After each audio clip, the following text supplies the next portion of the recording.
The way the NHL regular season is shaping up, it's a good bet that 5 of the 7 Canadian teams could reach the playoffs this spring.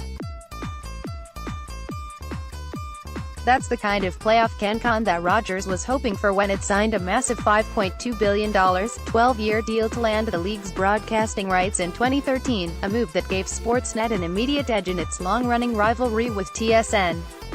After some early challenges, Rogers is set to get more bang for its buck as more teams from north of the border move into contention.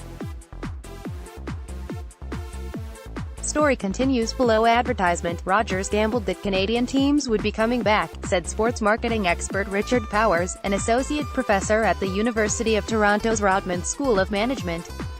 When they signed that deal, Canadian teams were really in a lull. They have come back. The partnership between the media giant and the league was announced in November 2013, and the deal kicked in for the 2014-15 season. 5 Canadian teams made the playoffs that spring, but 3 crashed out in the first round and the others were eliminated in round 2. The worst-case scenario for Rogers arrived a year later as Canadian teams were shut out of the postseason. 5 teams made the cut in 2017, but 3 were eliminated in the opening round, with the Ottawa Senators making it to the conference final. Last spring, only Winnipeg and Toronto reached the postseason. The Maple Leafs made a first-round exit while the Jets were eliminated in the conference final. The length of that deal was extraordinary and the amount that they paid was extraordinary, Powers said. I think they're actually leveraging it quite well. I don't know what else they can do. Everybody knows it's Rogers. Sportsnet, which is part of Rogers Media, bills itself as Canada's No. 1 sports media brand. The network's main rival since its inception in 1998 has been TSN, which calls itself Canada's sports leader, and is a division of Bell Media. Story continues below advertisement. The sports media landscape had a much different look 2 decades ago. Nowadays, each network boasts multiple feeds, online and mobile viewing options, and an impressive lineup of marquee international properties.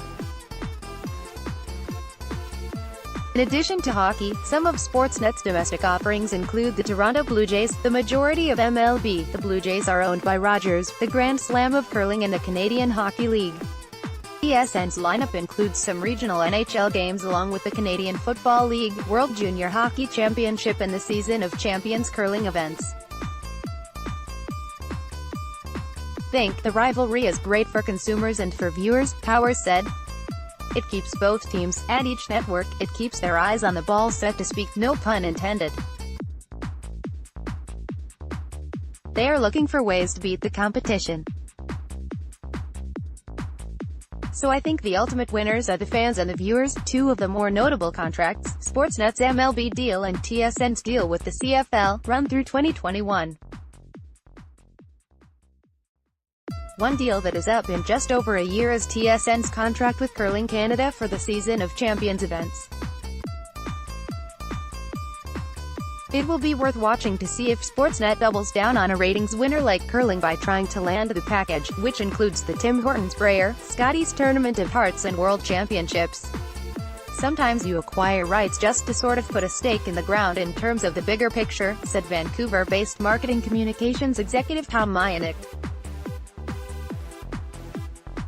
That's where I would really start. The bigger picture is that we probably have the most competitive sports television landscape that we've ever had in this country. Story continues below advertisement. However, one big question mark remains as Sportsnet has yet to name a successor for President Scott Moore. He left the company in October, with Rogers Media President Rick Brace currently handling the position on an interim basis. Moore has said that if Sportsnet had landed the NHL rights, the network would have become a regional, inconsequential player. He added the deal has paid for itself each year because Sportsnet can enjoy the financial returns that come with it. If you're going to buy sports media in this country now, you're going to call us first, Moore told the Canadian press last October. It used to be all the big deals went to TSN and we got what was left over. In addition to traditional broadcasters, subscription video streaming services such as DAZN could make more of a dent on the Canadian sporting scene over the coming years. Online powerhouses such as Twitter, Facebook and Amazon could be in the mix as well. One example of the changing dynamics came last summer at the RBC Canadian Open Golf Tournament. Coverage was provided by a varied lineup that included TSN, RDS, Global TV, DAZN, Twitter, PGA Tour Live, the Golf Channel and Facebook. The hammer comes with hockey though, and the Canadian sports media landscape could have a much different look when talks begin on the next NHL deal. Story continues below advertisement. The current contract expires in 2026. TSN and Sportsnet are no longer the only players within, said Mayanik, who hosts a sports business show that airs on TSN Radio and other stations around the country. They're the lead players for sure, but they're part of a much more organic, changing landscape.